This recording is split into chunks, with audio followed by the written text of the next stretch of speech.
"I'm not clean anymore," cried the black, obese woman scrubbing saloon floors, until the mountain man showed her real love by seeing what no one else could. The townsfolk mock her daily, treating the cleaning woman like furniture while discussing their darkest secrets around her.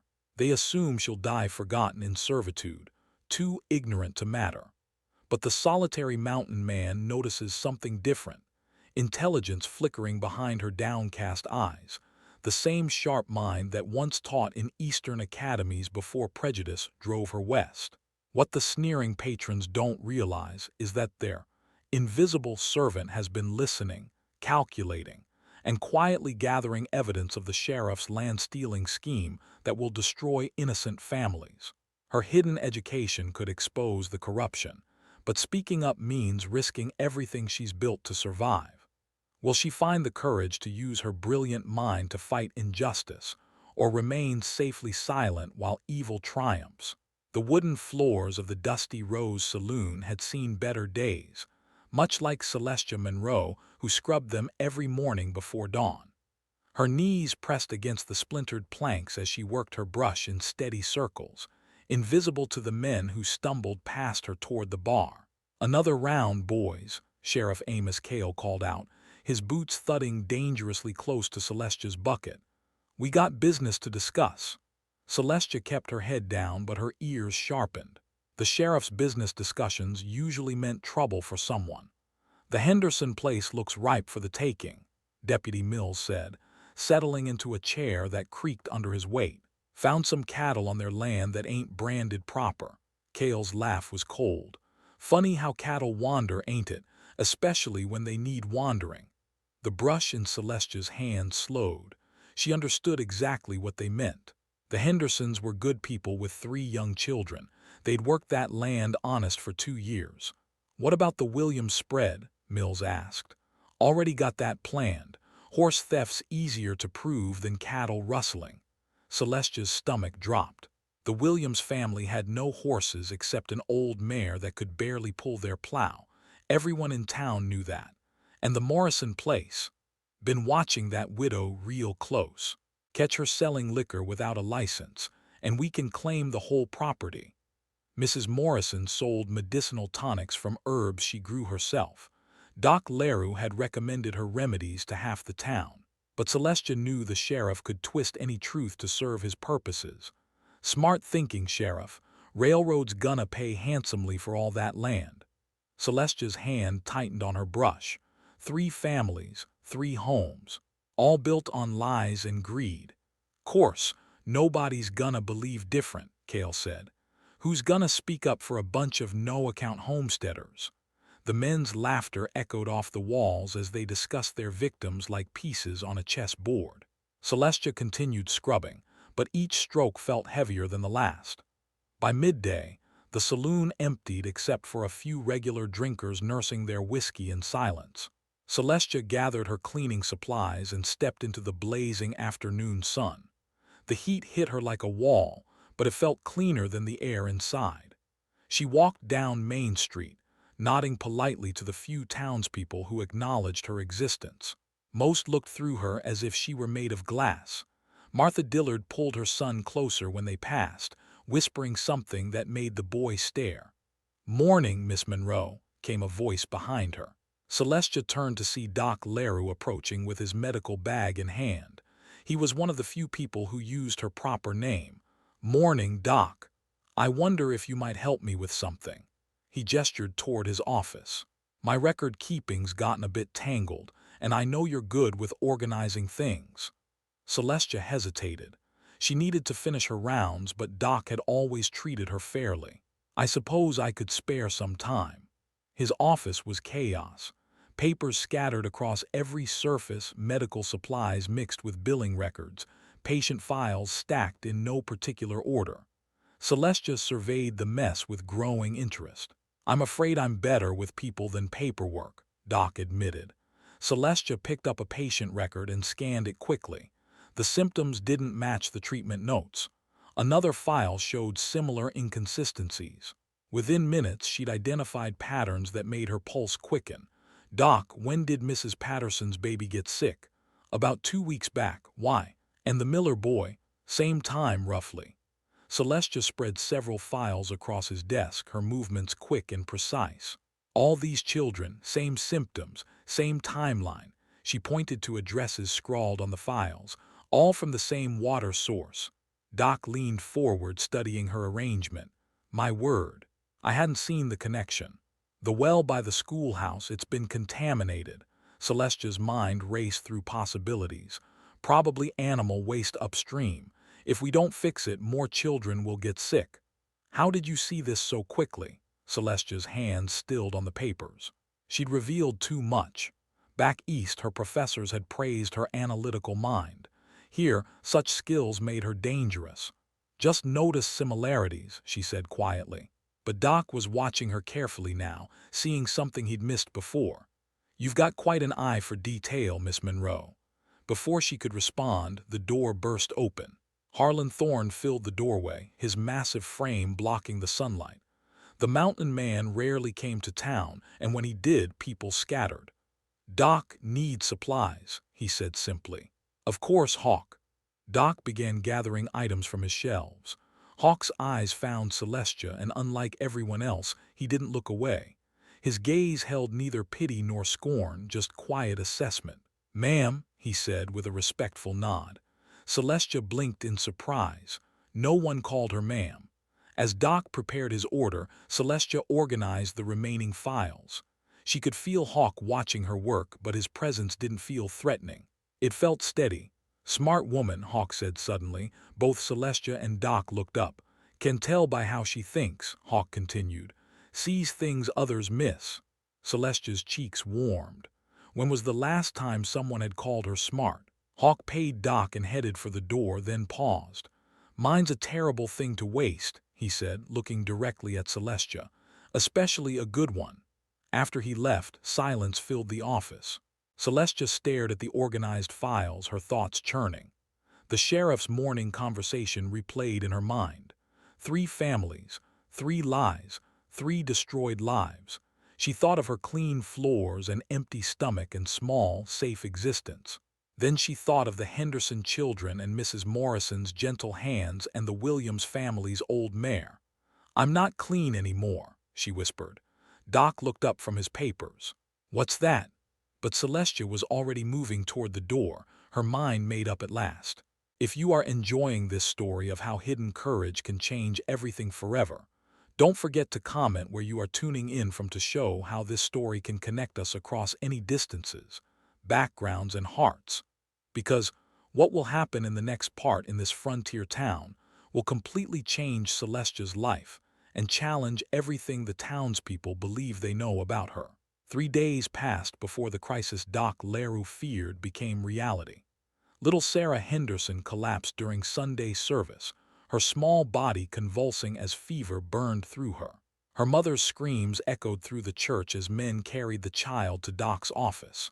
By evening, 2 more children had fallen ill. The Miller boy couldn't keep food down. The Patterson baby's breathing turned shallow and rapid.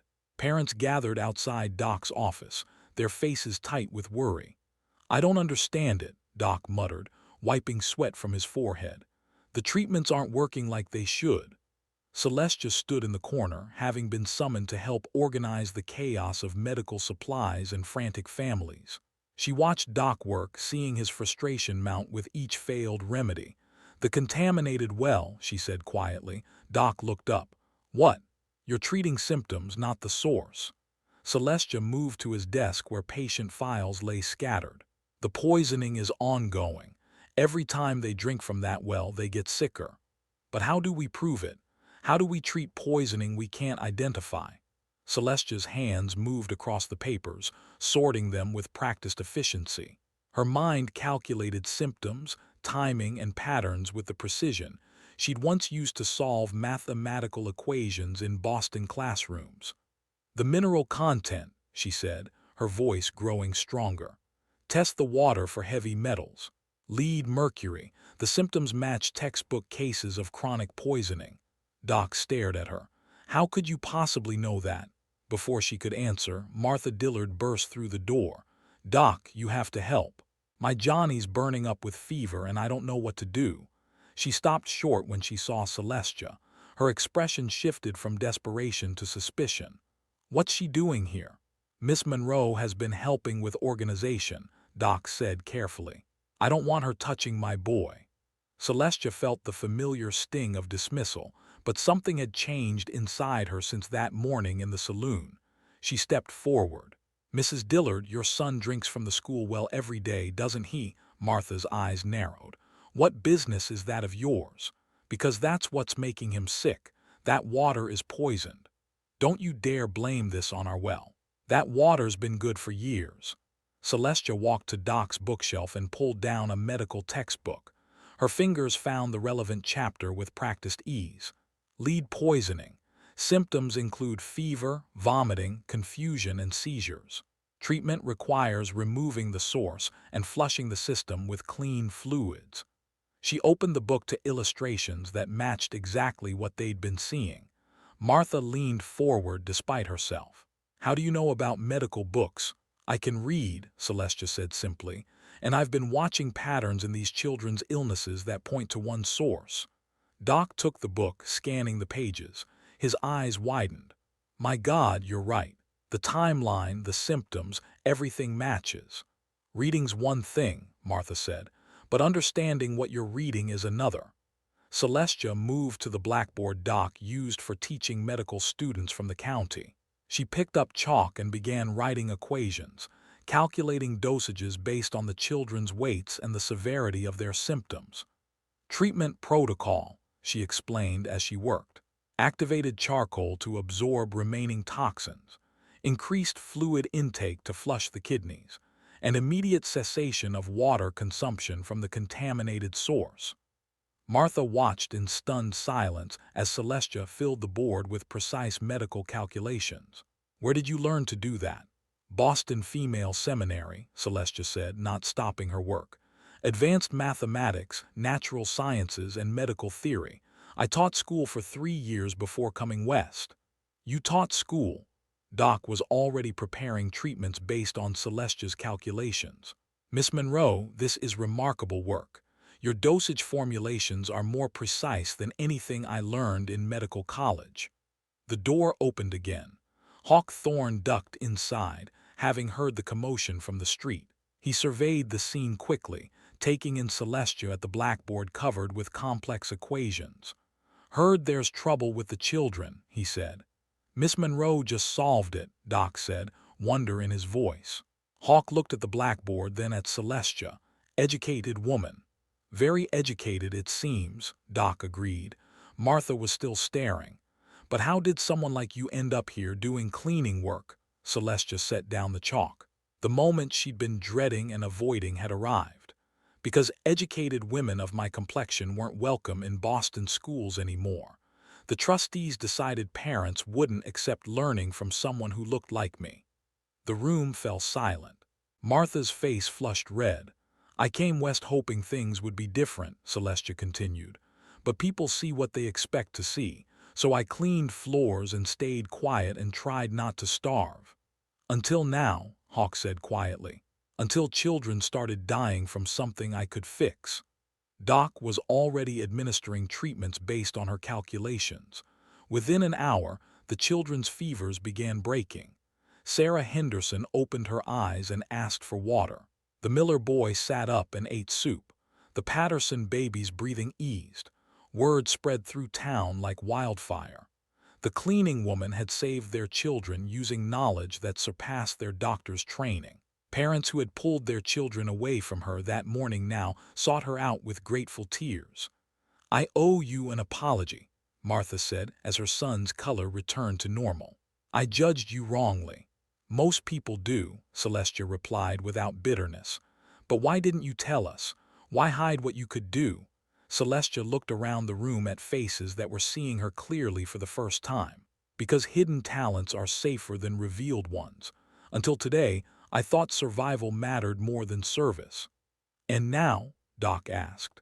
Celestia thought of the sheriff's morning conversation. 3 families facing destruction based on lies.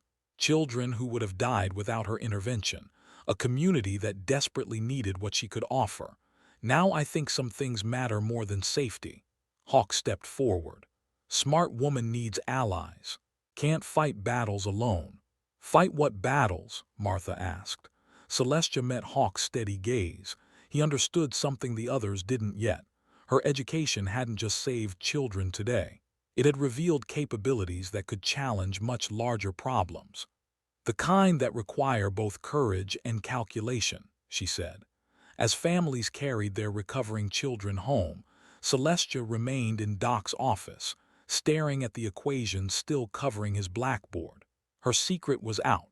Her abilities were known. There would be no going back to invisible cleaning and silent endurance. The question now was whether she had the strength to use her gifts for the battles ahead. If you are enjoying this story of how Celestia's hidden brilliance is transforming an entire community, don't forget to comment where you are tuning in from to show how courage can connect us across any distance. Because what happens next when she faces the sheriff's corruption will determine not just her fate, but the future of everyone in this frontier town. The morning after saving the children, Celestia found Hawk waiting outside her small cabin. He held 2 tin cups of coffee and a determined expression. "Need to talk," he said, offering her a cup. They sat on her porch steps as dawn painted the sky orange. The town was stirring to life, but here in the quiet, Celestia felt safe enough to speak freely. "You heard what the sheriff said at the saloon," she began. Hawk nodded. "About the land grabbing. Figured that's what had you troubled. 3 families, Hawk. The Hendersons, the Williams, and Mrs. Morrison, all based on lies. And you aimed to stop it." It wasn't a question. Hawk saw straight through to her intentions with the same clarity he'd seen her intelligence. "I have to try," she said. "But who's going to believe the cleaning woman against the sheriff?" Hawk was quiet for a long moment, staring out at the mountains.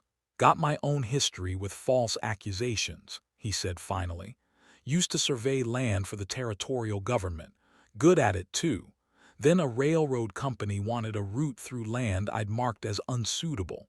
Celestia listened, understanding dawning. "When I wouldn't change my report, they claimed I'd been taking bribes from competing interests. Lost my position, my reputation, everything." His hands tightened around his cup. "Been hiding in those mountains ever since. So you know what it's like to have the truth and no one willing to hear it." "I know. And I know that sometimes the only way to fight lies is with better evidence than the liars have." They spent the next hour planning. Hawk's surveying background meant he understood land law and documentation. Celestia's analytical mind could spot patterns and inconsistencies that others missed. Together, they might have enough skill to build a case. "First thing we need is proof of what Kale's really doing," Celestia said. "Not just what he's planning, but how he's been operating. I can watch his movements, track who he meets and when. I'll work on the paper trail. Land records, court filings, anything that shows the pattern." They agreed to meet each evening to share what they'd learned. As Hawk prepared to leave, he paused. "Yesterday, watching you teach that medical lesson reminded me of something." "What's that?" "Real education ain't about where you learned it. It's about what you do with what you know." Over the next week, their investigation took shape. Hawk used his mountain skills to observe Kale's secret meetings from hidden positions. He watched the sheriff plant evidence on the Henderson property. He saw him pay drifters to drive stolen horses onto Williams' land. Meanwhile, Celestia gained access to public records by volunteering to help the overwhelmed town clerk organize files. Her mathematical training let her spot discrepancies in dates and signatures. Property transfers that didn't match court documents, revenue records that showed impossible profits. "Look at this," she said during one of their evening meetings, spreading papers across her small table. "Kale's been selling the same parcels of land multiple times. Each buyer thinks they have exclusive ownership." Hawk studied the documents. "Smart. By the time they figure it out, he'll be long gone with their money. But it's also evidence, mathematical proof of fraud." They discovered that Kale had been running his scheme for over a year. Dozens of families had lost their homes. The stolen money went to accounts in 3 different territories, making it nearly impossible to trace. "We have enough to expose him," Celestia said, "but we need someone in authority willing to listen." That's when Martha Dillard appeared at Celestia's door. "May I come in?" Martha asked, her usual confidence replaced by uncertainty. Celestia served tea while Martha struggled to find words. "My Johnny's been talking nonstop about how smart you are," Martha finally said. "How you saved his life and all the other children too. I'm glad he's feeling better. He wants to know if you'll teach him more. Says the schoolmaster doesn't know half what you do." Celestia set down her cup carefully. "What are you asking?" "I'm asking if you'd consider tutoring him, and maybe some of the other children whose parents are willing." The request was simple, but they both understood its implications. Martha was publicly acknowledging Celestia's worth as an educator. "I'd be honored," Celestia said. Word of Martha's endorsement spread quickly. Within days, 5 more families approached Celestia about tutoring their children. Doc Leroux officially asked her to assist with his medical consultations. The town's attitude was shifting, slowly but noticeably. But Sheriff Cale noticed too. "Heard you've been getting mighty popular lately," he said, cornering Celestia outside the general store. "Folks talking about how educated you are." Celestia kept her expression neutral. "I help where I can. See, that's what worries me. Sometimes help looks a lot like meddling to those in charge." His meaning was clear. Stay quiet or face consequences. "I'm just teaching children and helping sick folks," she said. "Better keep it that way." As Cale walked away, Celestia realized they were running out of time. The sheriff was accelerating his plans, sensing possible threats to his operation. That evening, she found Hawk waiting with urgent news. "He's moving tomorrow," Hawk said. "All 3 properties at once. Got men positioned to plant evidence and make arrests by noon." Celestia felt panic rise in her chest. "We're not ready. We don't have everything documented yet." "Then we make do with what we have." "It won't be enough." "Not against his word." Hawk was quiet for a moment, then looked at her directly. "Maybe his word ain't the only one that matters anymore." "What do you mean?" "You saved those children. You've been teaching and helping folks all week. They're seeing you different now. But will they stand up to the sheriff for me?" "Won't know unless we give them the chance." Celestia stared at the evidence they'd gathered. Mathematical proofs, documented patterns, witness observations. It should be enough, but she knew how power worked in small towns. "If we do this and fail, those families lose everything," she said. "If we don't do it, they lose everything anyway." She thought about the Henderson children's faces, Mrs. Morrison's gentle hands, the Williams family's determination to build something honest from nothing. Then she thought about her own journey from respected teacher to invisible servant to reluctant hero. "All right," she said. "Tomorrow we find out if truth really can win over lies." Hawk smiled. "Tomorrow we find out what this town is really made of." As they planned their strategy for exposing Cale's corruption, Celestia felt something she hadn't experienced in years. Not just hope, but confidence. Whatever happened tomorrow, she wouldn't face it as the frightened woman who once scrubbed floors in silence. She would face it as herself, fully revealed at last. If you are enjoying this story of how Celestia and Hawk are building an alliance that could change everything, don't forget to comment where you are tuning in from to show how truth can connect us across any distance. Because what happens next when they confront the sheriff's corruption will determine whether justice or greed wins in this frontier town. Dawn broke with the sound of horses and shouting voices. Sheriff Cale's men had started early, riding hard toward the Henderson property with evidence bags already prepared. Celestia watched from her window as the coordinated attack began, her heart pounding with the knowledge of what was coming. By 8 in the morning, Tom Henderson sat in jail, charged with cattle rustling. His wife Mary stood outside the sheriff's office with their 3 children, crying as neighbors whispered and stared. The planted evidence had been discovered exactly as Cale planned. "This ain't right," Martha Dillard said, approaching Celestia near the courthouse. "Tom Henderson's an honest man." "I know," Celestia replied quietly. "Then why isn't anyone doing something about it?" Before Celestia could answer, more commotion erupted from the direction of the Williams farm. Deputy Mills rode into town dragging James Williams behind him in chains, shouting about horse theft for anyone to hear. Found the stolen animals right on his property, Mills announced to the gathering crowd. Clear as day. Celestia studied the horses tied to the deputy's saddle. She'd seen those animals before, but not on Williams' land. Her memory worked like a filing system, cataloging details others missed. These horses belonged to ranchers from 2 counties over. By noon, Mrs. Morrison had been arrested for selling liquor without a license. The widow's protestations about medicinal tonics fell on deaf ears as Cale's men loaded her herbal supplies into evidence wagons. 3 arrests, 3 families destroyed, all in one morning. Mighty convenient timing, Hawk said, appearing beside Celestia as they watched Mrs. Morrison's children being led away to stay with relatives. Too convenient, she agreed. That's when Celestia noticed something that made her analytical mind race. The land parcels being seized weren't random.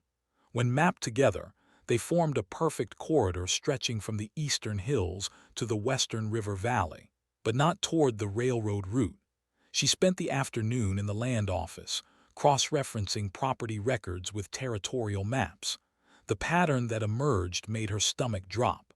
The seized properties aligned with water rights and mineral surveys, not transportation development. "Hawk," she said when he found her that evening, "look at this."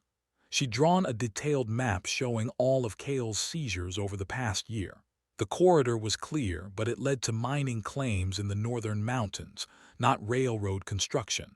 "He's not working for the railroad at all," she said. "He's stealing water rights for mining operations." Hawk studied the map. Mining companies pay 10 times what railroads do for good water access. And there's something else. Celestia pulled out purchase documents she'd found buried in the files. He's been selling the same properties to multiple buyers. The evidence was damning. Purchase agreements for identical land parcels, signed by different buyers, dated weeks apart. Each buyer believed they held exclusive ownership rights. "Smart business," Hawk said grimly, "until the buyers figure out they've been cheated, or until someone exposes the whole operation. That someone, they both knew, would have to be them." As they planned their next move, Doc Leroux arrived at Celestia's cabin with urgent news. "There's a federal agent in town," he said breathlessly. "Been asking questions about land sales and territorial corruption." Celestia's pulse quickened. "What kind of questions?" "About unusual patterns in property seizures, about complaints from settlers, about local officials who might be exceeding their authority." Hawk and Celestia exchanged glances. This could be the break they needed. "Where is he staying?" Celestia asked. "The hotel. Name's Agent Morrison. Says he's investigating territorial land fraud." "Morrison," Celestia's mind raced. "Like Mrs. Morrison who just got arrested." "Could be coincidence," Doc said. "Or it could be exactly what we've been waiting for," Hawk replied. They found Agent Morrison in the hotel dining room, a serious man in his 40s who carried himself with quiet authority. He wore civilian clothes but had the bearing of someone accustomed to command. "Agent Morrison," Celestia approached his table, "I understand you're investigating land fraud." He looked up, assessing her quickly. "And you are?" "Someone with information you need." Morrison gestured for them to sit. Celestia spread her maps and documents across the table while Hawk kept watch for unwanted observers. "Sheriff Cale has been seizing properties based on fabricated evidence," she began. "But the real crime is what he does with the land afterward." She walked Morrison through the pattern of seizures, the multiple sale documents, and the connection to mining water rights. Her mathematical analysis showed systematic fraud spanning over a year. Morrison studied the evidence with growing interest. "This is remarkably thorough documentation. How did you compile all this?" "I have a background in analytical research," Celestia said carefully. "And you are?" "Someone who's been watching and listening while staying invisible." Morrison's eyes sharpened. "The cleaning woman who saved those children last week. I heard about that. Impressive medical knowledge." "Knowledge has a way of accumulating when you pay attention." "Indeed it does." Morrison gathered the documents. This evidence is exactly what I've been looking for, but I need witnesses willing to testify in federal court. The three families he arrested today are victims, not criminals, Celestia said. Their testimony could corroborate everything we've shown you. If they're willing to speak, intimidation is a powerful tool. Hawk leaned forward. What if they knew they weren't alone? That others would stand with them? You mean community support? I mean people who have seen the truth and decided it matters more than staying safe, Celestia said. Morrison smiled for the first time. That would change everything. Federal cases succeed when local communities demand justice. As they discussed strategy, Celestia realized they stood at a crossroads. Everything they'd worked for came down to one question. Would their neighbors choose courage over comfort when the moment arrived? There's going to be a town meeting tomorrow night, Morrison said. Official discussion about the recent arrests and property seizures. Perfect opportunity for concerned citizens to voice their opinions. Celestia felt her pulse quicken. Tomorrow night, she would stand before the entire community and reveal everything she knew. No more hiding behind others. No more staying invisible. Will you be ready? Morrison asked. Celestia looked at Hawk, who nodded encouragingly, then at the evidence spread across the table. Mathematical proof of systematic corruption. Documentation of destroyed lives. A federal agent ready to act on their findings. I'll be ready, she said. The next 24 hours would determine whether truth could triumph over power in their small frontier town. If you are enjoying this story of how Celestia's investigation is revealing corruption that goes deeper than anyone imagined, don't forget to comment where you are tuning in from to show how justice can connect us all. Because what happens next at the town meeting will determine whether she can finally expose the truth that could save 3 innocent families and transform their community forever. The town hall filled beyond capacity as evening shadows stretched across Main Street. Every seat was taken, with people standing along the walls and spilling out the doorway. Word had spread that tonight's meeting would address the recent arrests and determine the fate of 3 families. Sheriff Cale sat at the front table, confident and composed. His deputy flanked him on one side while Mayor Hutchins occupied the other. They presented a united front of authority, certain of their control over the proceedings. Celestia sat in the back row beside Hawk, her hands steady despite the storm brewing in her chest. In her lap lay a leather folder containing maps, documents, and mathematical proofs that could change everything. Agent Morrison stood near the side door, positioned to intervene when the moment arrived. "Folks, we're here to discuss recent law enforcement actions," Mayor Hutchins began. "Sheriff Cale will explain the evidence against the accused parties." Cale stood, his voice carrying easily through the packed room. "Good people of this town, I know some of you are troubled by recent arrests, but the law is the law, and evidence doesn't lie." He held up documents supposedly found on each property, cattle brands that didn't match ownership records, horse registration papers with suspicious alterations, liquor sales receipts that violated territorial licensing laws. Tom Henderson was caught red-handed with stolen cattle. James Williams had horses that belonged to other ranchers. Mrs. Morrison was running an illegal saloon operation. Murmurs rippled through the crowd. The evidence looked convincing to those who hadn't examined it closely. "Now, I know these folks seemed like decent neighbors," Cale continued. "But criminals often hide behind friendly faces. That's why we have law officers trained to see through deception." Martha Dillard raised her hand. "Sheriff, what happens to their properties while they await trial?" "Territorial law requires seizure of assets used in criminal activity. The land will be sold to recover damages and court costs." "Who determines the sale price?" Doc Leroux asked. "County assessor, supervised by my office to ensure fairness." Celestia watched the performance with growing recognition. Cale was masterful at presenting lies wrapped in legal language. Every answer sounded reasonable to people who trusted their elected officials. But she'd spent 2 weeks analyzing those same documents. She knew every inconsistency, every impossible date, every forged signature. "Are there any other questions?" Mayor Hutchins asked, clearly hoping to end discussion quickly. Celestia stood up. "I have some concerns about the evidence." The room turned to stare at her. Conversation stopped mid-sentence as neighbors who'd ignored her for months suddenly focused their full attention on the cleaning woman in the back row. "Ma'am, this isn't really the appropriate forum for," Mayor Hutchins began. "Actually, it's exactly the appropriate forum," Agent Morrison said, stepping forward. "Federal investigation takes citizen concerns very seriously." Cale's confident expression flickered. "Federal investigation. Agent Morrison, Territorial Land Fraud Division," Morrison announced, showing his badge. "I've been reviewing unusual patterns in property seizures throughout this region." The room erupted in whispers. Cale's face had gone pale, but he maintained his composure. "Of course, we're happy to cooperate with federal oversight." "Excellent," Morrison said.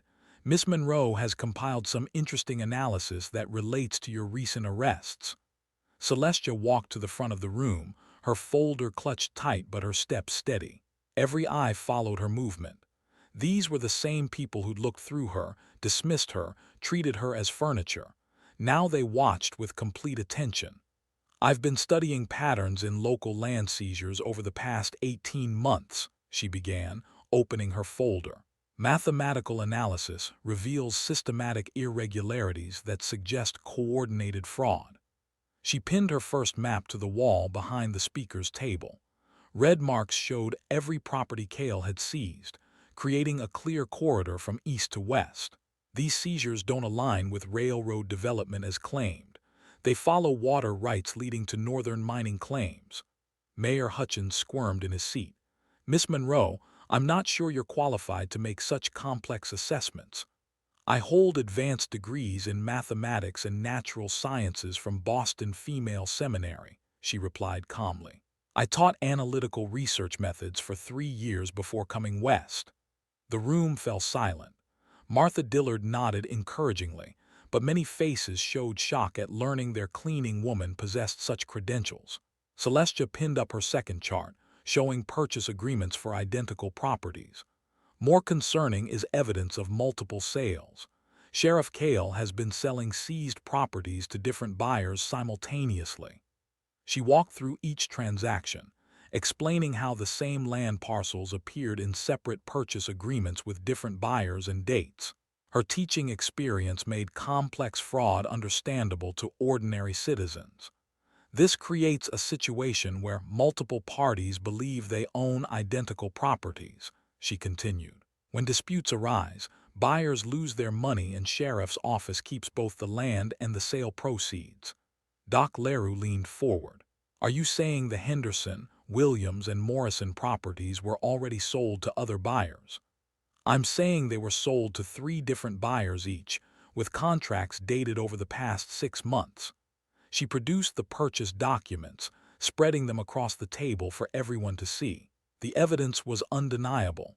Identical property descriptions, different buyer names, overlapping dates.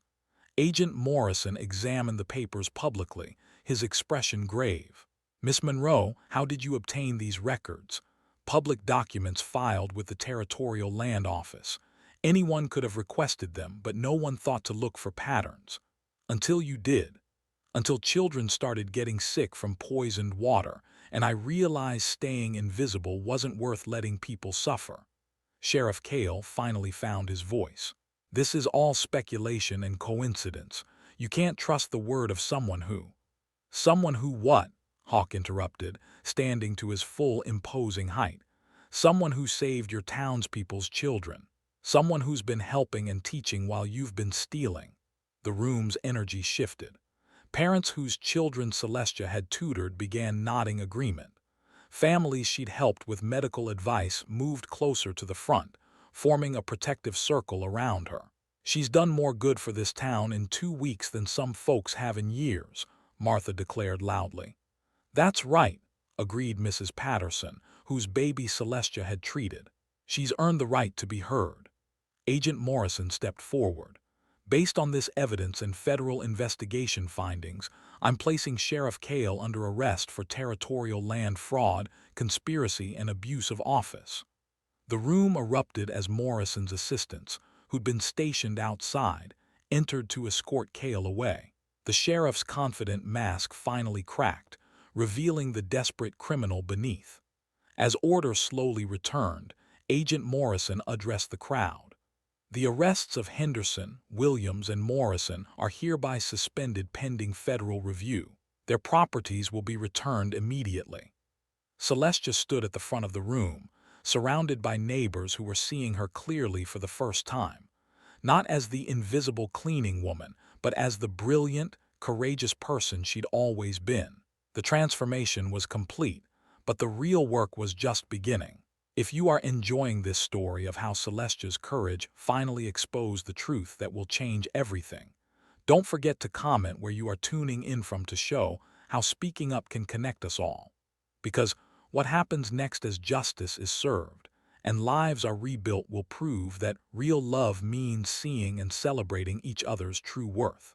3 weeks after Sheriff Cale's arrest, Celestia stood before the newly constructed schoolhouse, watching workers install windows that sparkled in the morning sun. The entire community had contributed labor, materials, and funds to build a proper education facility for their children. Agent Morrison's investigation had uncovered a fraud network spanning 5 territories. Cale's scheme had stolen over $200,000 from innocent buyers and displaced dozens of families. Federal prosecutors were building cases that would reshape territorial governance for years to come. The Henderson family had returned to their farm with federal protection and compensation for their suffering. Tom Henderson stopped by Celestia's cabin daily to thank her and bring vegetables from his restored garden. His children asked constantly when school would officially begin.